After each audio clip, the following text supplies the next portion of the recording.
Bonjour, c'est Cryptolyse. Bienvenue dans la quotidienne où on va regarder un petit peu ce qui s'est passé sur le marché et notamment sur le BTC.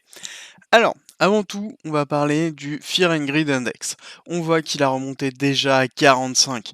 Pour rappel, on n'a pas arrêté de se retrouver au niveau des 20 dans la fear, voire l'extrême fear, justement, dans tout ce qui s'est passé. De toute façon, on le voit là, il y a justement les éléments, mais on voit que depuis hier, on continue à monter. Hier, on était à 37, aujourd'hui, nous sommes à 45, et avec ce qui est en train de se dérouler, on pourra même monter à 50. C'est impressionnant à quel point simplement une petite poussée du BTC entraîne directement la reprise de confiance qui va être effectuée. On va en fait tout simplement se poser la question aujourd'hui de pourquoi, comment et est-ce que c'est vraiment une reprise? Est-ce que cette notion de peur du marché, elle est vraiment réelle ou est-ce que c'est induit?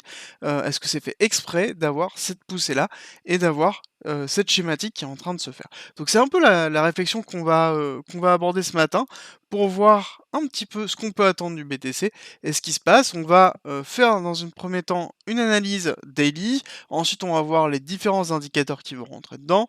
On va ensuite passer un petit peu sur les indicateurs, donc notamment les indices, pardon, le NAS et l'oil.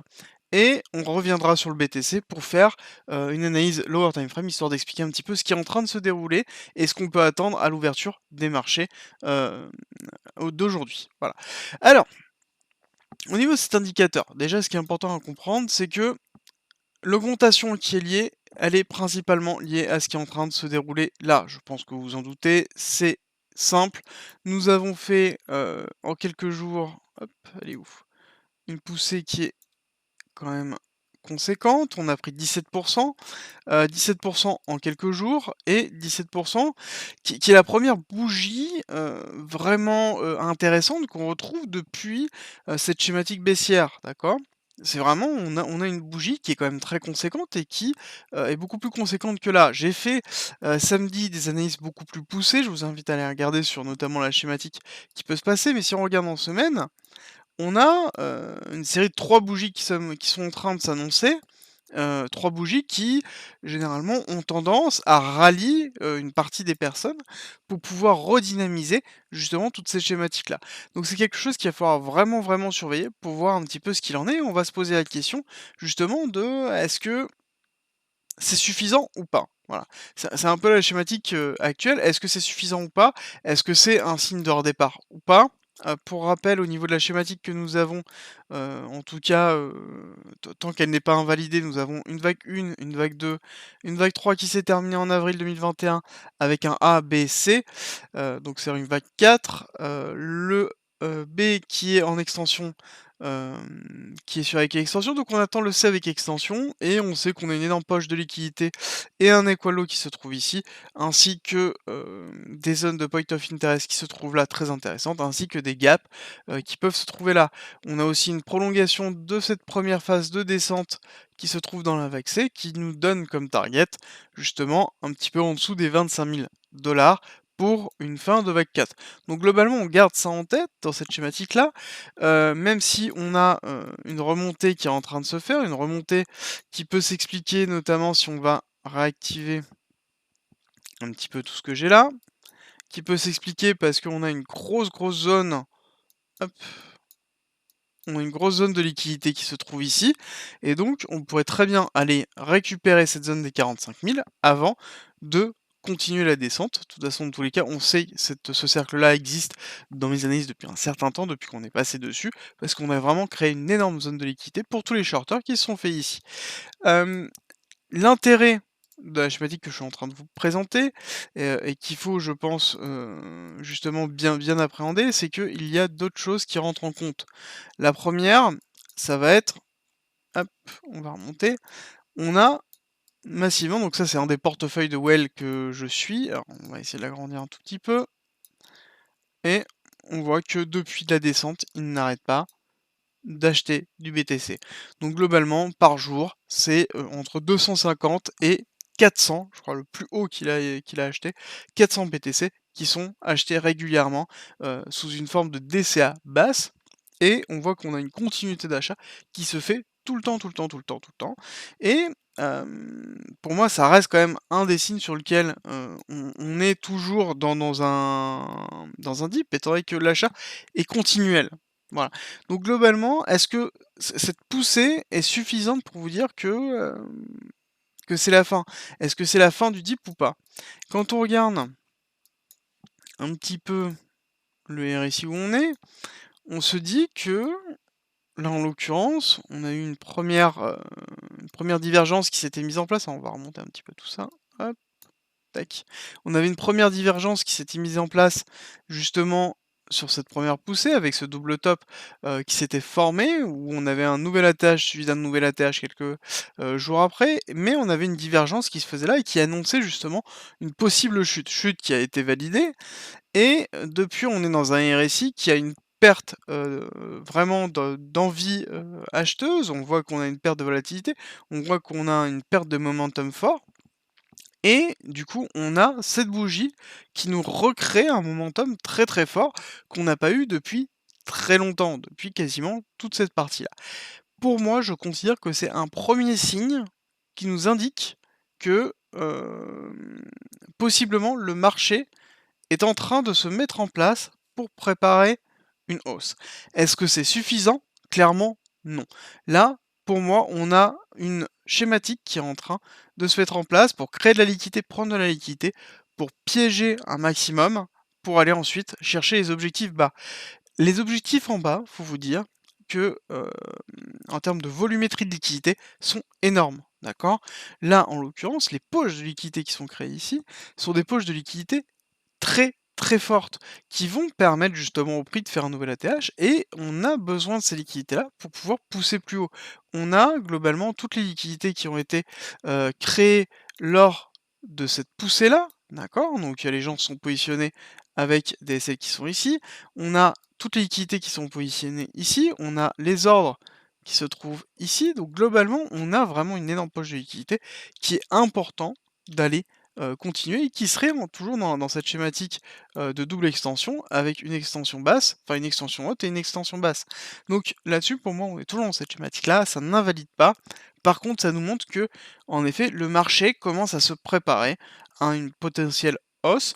Donc ça veut dire qu'en effet, on ne va pas aller en bear market par rapport à tout ce que les personnes, peuvent penser. On est toujours dans une correction, ça nous confirme qu'on est même dans une correction et que on n'a pas une tendance à aller faire un bear market. Voilà. Au niveau du RSI, j'ai noté de la ligne des 60 parce que c'est une ligne qui est très importante, qui joue, vraiment, un rôle, essentiel. Donc globalement, on pourrait se dire que, est-ce que le momentum va s'arrêter au niveau des 60 ou est-ce qu'on va passer outre les 60 qui pourrait nous dire un nouveau top qui pourrait se faire, enfin en tout cas un nouveau top par rapport au précédent? Qui pourrait dépasser les 70. Chiffre aussi essentiel au niveau du RSI, en tout cas, pour nous donner les informations, que l'on souhaite.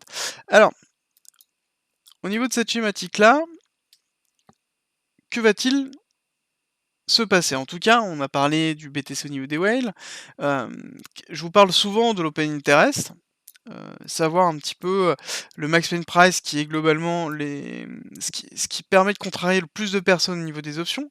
Je vous ai dit que notamment je surveillais ça régulièrement pour voir un petit peu ce qu'il en était. On voit que donc ça c'est celui de la dernière fois, donc toujours du 11 février, donc qui va arriver. On voit donc ça c'est celui que j'ai pris, habituellement, on voit qu'on avait un max win price à 38 000. On voit qu'on avait en tout cas un total, d'investissement de, un peu moins de 120 millions. Et là on voit qu'on commence à avoir une augmentation et un max win price qui remonte. Par contre, le montant qui se trouve là est beaucoup trop faible à mon avis pour pouvoir entraîner un déplacement du prix sur le max win price. C'est important de le suivre parce qu'en l'occurrence, si on voit qu'on a une augmentation des volumes ici, on pourra se poser la question, est-ce qu'on aura tendance à aller sur le max win price? Forcément. On a au niveau des max win price, pour vous donner un petit rappel, au niveau du 25 février, donc à la fin du mois de février, on a quand même un volume qui est de 1,5 milliard avec un max win price à 40 000 et pour mars, hop, on va remonter ça, pour fin mars, on se retrouve à 42 000 avec quand même bientôt 10 milliards. Bon, là en l'occurrence, je peux vous dire que ces 2-là, ça va être compliqué de se passer, de ça. Donc surtout que février, je pense, ça a continué à monter. Heu, donc je pense que c'est des bonnes indications sur où peut se trouver le prix. Par contre, les maximum price sont sujets à bouger en fonction des placements ou des annulations, des calls et des puts, qui pourraient justement déterminer un maximum price qui évolue. C'est pour ça qu'on fait le suivi de ces éléments-là, parce que c'est quelque chose qui, quand il y a un gros volume, peut attirer le prix pour pouvoir justement, contrarier le plus de personnes et donc récupérer le plus de liquidités possible, au niveau des personnes. Voilà un petit peu, où on en est au niveau de cette partie-là. On va attaquer les indices.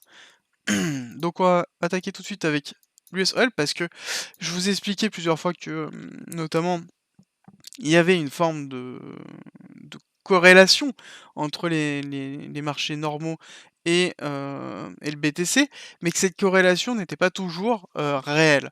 Par contre, il est évident que s'il y a une cassure très forte sur les marchés, normaux, sur les indices classiques, s'il y a, une chute très forte, le BTC va chuter aussi.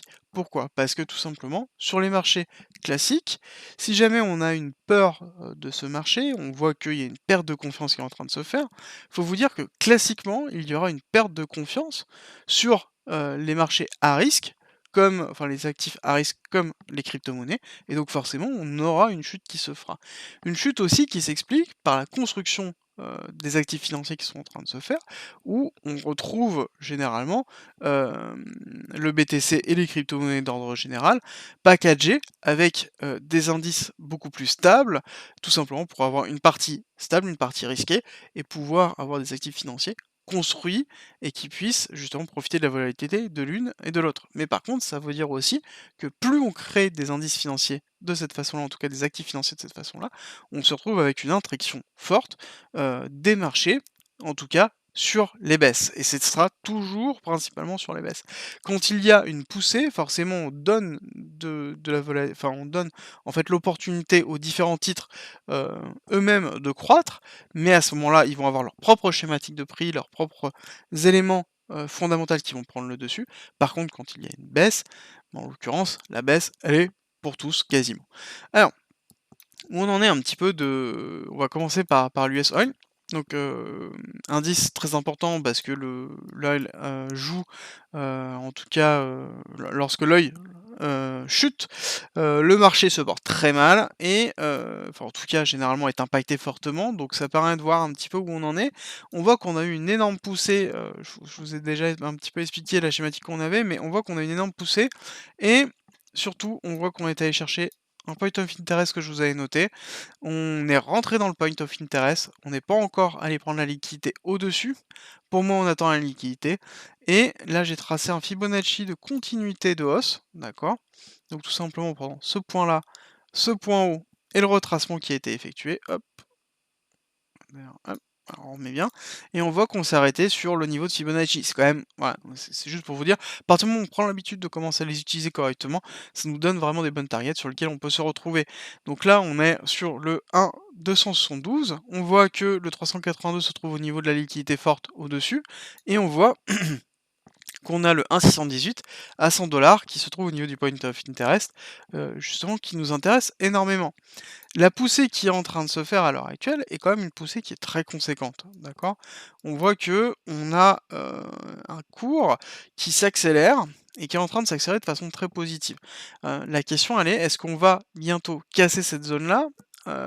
Et ensuite qu'est-ce qui va se passer? Est-ce qu'on va descendre ou pas? Donc comme d'habitude, on sort le petit RSI, on regarde un petit peu ce qu'il en est et moi, il y a quelque chose qui me chatouille un petit peu, c'est qu'on a, quelque chose qui est c'est pour ça que je vous avais tracé ces niveaux-là. On voit qu'on a une schématique qui est en train de se mettre en place, qui est, croissante, hein, ce qui est normal et si je prends ce top-là et que je mets là, hop, on voit qu'on a quelque chose qui est quand même croissant, mais, pas la même, hein. C'est pas la même schématique du tout, donc on commence à avoir, une forte, divergence qui est en train de se faire, une divergence qui est déjà noté par les lots, ici, d'accord? Donc on voit qu'on commence à avoir une perte de momentum. Est-ce que c'est terminé? Pour moi, c'est pas encore assez flagrant, mais on commence à avoir des indications fortes que on pourrait potentiellement aller chercher, le 1,618, et ensuite on aura une correction, qui se ferait, une correction qui pourrait être, un petit peu plus forte et donc qu'il faudrait attendre, d'avoir une chute dessus et qui pourrait justement entraîner nos cryptos, par rapport à ça. Au niveau du Nasdaq, qu'est-ce que l'on a? Toujours même schématique, je vous avais noté un break of structure important qui était ici, qui a été effectué. On voit qu'on est allé chercher la liquidité parfaitement. Là, on a travaillé cette zone-là, on a remonté un petit peu, on est remonté jusqu'où d'ailleurs?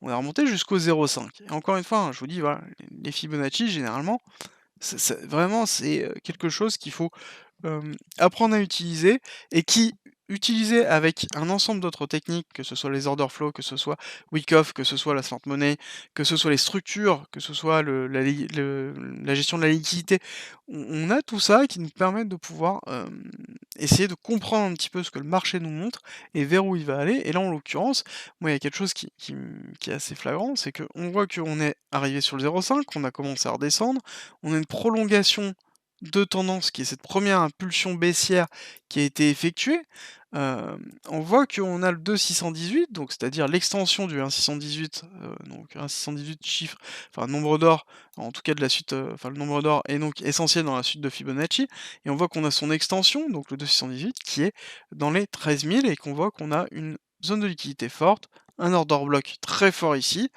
et bah, le RSI, il est là, on voit que, on a vraiment cette schématique-là, de baisse et une perte de momentum qui est très fort. Donc ça veut dire que, en l'occurrence, on n'arrive pas à reprendre et ça peut confirmer en tout cas ça n'infirme pas, on va dire ça comme ça, la schématique qui est en train de se mettre en place au niveau du Nasdaq. Donc ça voudrait dire qu'on pourrait retrouver un Nasdaq qui va continuer sa baisse, qui va continuer au moins à minima jusqu'ici, voire possiblement plus bas. Bon, ça, en l'occurrence, on verra parce qu'on a le prochain niveau, hem, de Fibonacci sur cette extension qui a été effectuée, qui se trouve, du coup dans un petit peu en dessous des 13 000. Donc du coup, le 3 qua 3 le pardon, le 0,382, se trouve au niveau de cette liquidité-là. Donc on pourra avoir une schématique qui peut se mettre en place avec possiblement, pourquoi pas un 0,5 qui se mettrait ici, mais ça on analysera au fur et à mesure pour voir un petit peu, où on en est. Donc, on a quand même un marché, au niveau des indices, qu'il va falloir surveiller très sérieusement, qui pourrait, modifier quand même pas mal au niveau du BTC, ce qui peut se passer. Alors, au niveau de hop, on va remettre ça. Donc là, je remets tout, on va passer en 1 heure, comme je vous ai dit, un petit peu où on en est. Alors, comme je vous avais dit, hein, généralement, on a assez peu de volatilité, durant les périodes, de week-end, on voit qu'en l'occurrence, on a fait quelque chose d'assez extraordinaire parce qu'on a bien travaillé le prix et limite on pourrait voir un wick off qui est en train de se mettre en place, avec un BC, AR, ST, SAut, on a un UT qui a été là, donc on a pris la liquidité du BC et là on est en train de travailler l'UTAD. Bon, là pour moi je suis pas flagrant parce que, généralement le week-end, quand je vois du week off, c'est jamais très, très bon et en l'occurrence c'est jamais confirmé. Donc moi je laisse, ça comme étant une zone de consolidation qui a été effectuée lors, d'un manque de volatilité, et de liquidité du marché, donc durant le week-end, ce qui est plutôt logique et on voit que par contre on a une poussée à l'ouverture, à 1 heure et il faudrait voir comment ça va se dérouler au niveau de l'ouverture qui va arriver, du reste des marchés par rapport à ça. Pour moi, j'ai vraiment cette zone de liquidité qui est très forte, qui se trouve ici au-dessus, notamment des 43 000. J'ai un 1,618 qui est à 45 000 et j'ai vraiment des énormes poches de liquidité qui sont là. Et donc, ça pourrait être intéressant de pouvoir récupérer ces poches de liquidité et récupérer justement toute cette zone-là, qui est une zone de tous les shorters, d'accord? Ici, on a shorté, ici on a shorté, ici on a shorté. Et donc toute cette zone de shortage, heu, c'est important d'aller les récupérer, c'est important d'aller les récupérer avant de faire des plus bas. Et dans tous les cas, c'est une zone qui est essentielle parce que ça représente aussi la ligne de coup du tête épaule qui a été mise en place, en daily et qui pourrait justement, là on pourrait avoir un pullback sur cette zone-là pour ensuite repartir, classiquement. De toute façon, dans tous les cas, là, à l'heure actuelle, si on regarde pareil en retournant sur notre RSI, tac, hop, on va y arriver. Du coup, au niveau de notre ami du RSI, qu'est-ce qui se passe exactement? On voit que on a eu justement quelque chose, un momentum qui a été quand même assez bas, avec une divergence qui a été, notée durant toute cette montée. Une divergence qui nous indiquait que, enfin en tout cas un triangle de compression qui nous indiquait qu'on allait, avoir un mouvement qui allait se faire. On a vu le mouvement qui a éclaté. On voit qu'on a eu, un momentum très fort qui a été, mis en place là-dessus et c'est un mouvement très fort qu'on n'a pas retrouvé depuis très longtemps.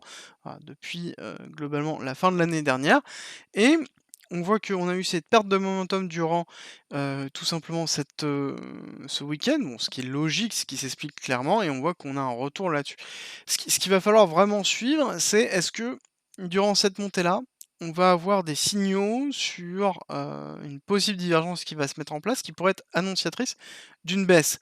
Là, en l'occurrence, par rapport à l'analyse que je vous ai expliquée en daily, qui est un premier signe fort de reprise, parce qu'en l'occurrence, on voit que ici au niveau des bottoms, on a quand même quelque chose qui est en train de se faire. Est-ce qu'on a un signal de retracement? Pour moi, on n'a pas, de signal sur week off étant donné qu'on a eu, on n'a pas de cause qui s'est validée d'accumulation. On n'a pas, chez les chartistes, qu'on pourrait appeler un double bottom, donc on n'a pas quelque chose qui s'est encore mis en place.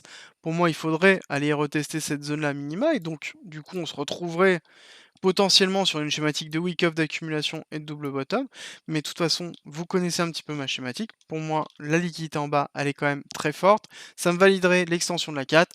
Je reste dans cette schématique-là pour l'instant. J'ai pas de contre-indication. J'ai des explications sur ça. J'ai des niveaux à aller chercher. J'ai de la liquidité à prendre. J'ai ici tous les shorters à aller récupérer pour ensuite créer du long, d'accord? Parce que là, il faut vous dire qu'on a créé énormément de liquidités ici, on a créé énormément de liquidités là. Donc là, on a des blocs de liquidités qui sont juste très très conséquents et qu'on va aller chercher, je pense, à un moment donné. Donc là, la schématique que j'ai moi de mon côté, c'est d'aller récupérer ça, prendre la liquidité ici, travailler potentiellement la zone des 45, voire un petit peu en dessous, pourquoi pas aller juste s'arrêter sur les 44, travailler ici et ensuite descendre. Donc on prend les anciens shorters, on va créer de la liquidité en créant justement du FOMO par rapport à l'index que je vous ai expliqué. Hop, on va récupérer ici les liquidités qui sont effectuées, pourquoi pas faire une petite remontée et ensuite aller checker ces niveaux-là, pour pouvoir aller, nous valider justement une belle accumulation, voire descendre plus bas et aller récupérer ici les liquidités ici. Et ensuite, soit on fait l'accumulation, on a une belle accumulation qui se valide, on va retirer juste le RSI parce qu'il me gêne. Hop, on a une belle accumulation qui se valide potentiellement et qui n'est pas une redistribution, donc sur lequel je n'aurai pas de redistribution, donc j'ai une belle accumulation. Et là, j'aurai un potentiel signal de départ. Et par contre, si je vois que je casse bien et que je casse entièrement, bon, voilà, je sais que le niveau suivant, moi, il est là, il est 28 798. C'est quelque chose où j'attends le prix, qui pourrait être d'ailleurs un STB, c'est-à-dire que là, on a ici, on casse, ici on fait le STB, donc premier niveau de la schématisation de l'accumulation de Wyckoff, on remonte, donc on va chercher les liquidités un petit peu au-dessus, on redescend, on fait le spring, donc on recasse le STB, et là, on prend la liquidité ici et on repart. Moi personnellement, juste ça, ça me va. Je sais que j'ai des niveaux en dessous quand même au cas où, mais juste cette schématique-là me suffit, moi, à confirmer tout simplement la schématique que j'ai, en tout cas en daily, pour pouvoir mettre en place le reste. Petite annexe, on va aller regarder rapidement, le THBTC parce que c'est quelque chose que j'aime bien qui permet de voir la résilience ou non, de l'Ethereum par rapport à ça. On voit qu'un Ethereum, on n'a pas trop poussé par rapport à cette schématique-là, mais ce qui, est en même temps normal, ça veut dire que l'Ethereum a absorbé aussi cette, montée du BTC. Parce que normalement, ce qu'il aurait dû se passer si l'Ethereum n'avait pas suivi, on se serait retrouvé sur quelque chose qui aurait chuté et donc du coup, on voit qu'on a un bel équilibre qui est en train de se faire et donc on se retrouve bien dans la schématique que j'explique depuis un certain temps. C'est que l'Ethereum est résilient aux baisses du BTC et par contre arrive à pousser en même temps que le BTC et je trouve que ça me confirme un petit peu, cette image que j'ai de l'Ethereum et du BTC, de la corrélation entre les 2, c'est que, l'Ethereum commence à prendre un petit peu plus de poids pour voir même peut-être dans les années à venir, prendre un petit peu plus. Je pense que je ferai une analyse beaucoup plus poussée sur l'Ethereum, au niveau de ça et je pense que, voilà, n'hésitez pas à me mettre en commentaire si ça vous intéresse, que soit je le greffe dans une quotidienne ou je fasse une vidéo à part sur l'Ethereum. Merci d'être resté avec moi jusqu'au bout. Abonne-toi, partage si t'as aimé et rejoins-nous sur Discord. C'est avec plaisir qu'on t'accueillera et à très vite.